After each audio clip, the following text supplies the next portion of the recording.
application si mishala CBE birr ne CBE birr lada kai Ethiopia karwada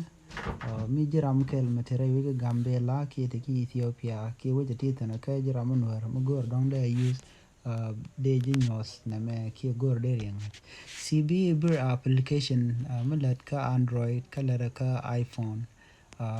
meti ka no gwa titana mi si download CBE birr ki Ethiopia te ka to go te lada kana jin te ga mudere lat kome dere yo jakka dere yo dere ka receive bana ga jan che ka send money na me twan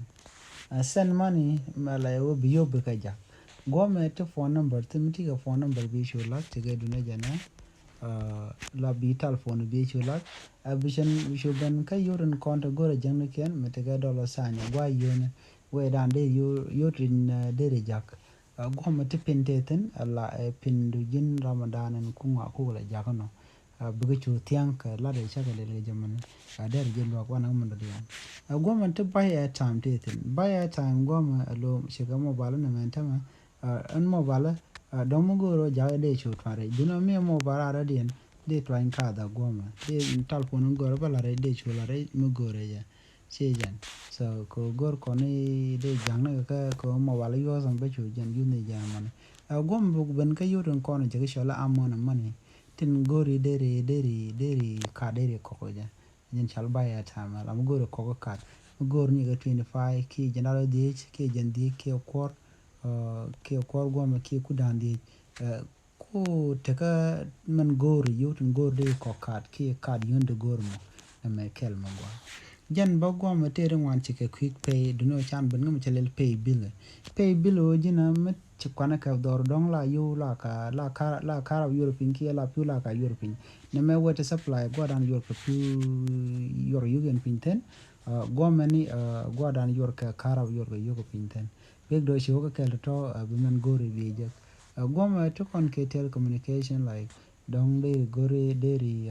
temshale post pay customers ni lang ngara European ten goma will not talk much about that goma to kon education especially mi jiram kel metodol gorga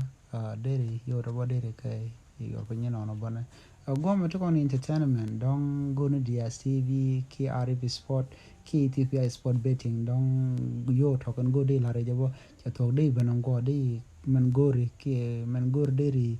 yor pinten ki entertainment gor mo de te ji bi je ko ngoma to kon ke ticket service go goma ticket biller goma ne go jin dong mu yo da den karenyal deri yo yenyal der ke yor penyo online bon temi chala na la number 2 mi chala kala ticket travel mi te wuju within bono no yogo yor pin ka jan application me men ada stung one te cha gor gome today yor pin dare ka jan application me peg do shi download print ya content la kana bu chojak to kon ke cash mediten la cash out mi kam yora gome ne bi yor camera bu kala bi pin bi camera and bi yor be camera ka bang to kon get transfer to account mi jaga yo jaga ka account dien jen men bo de use bona CB account number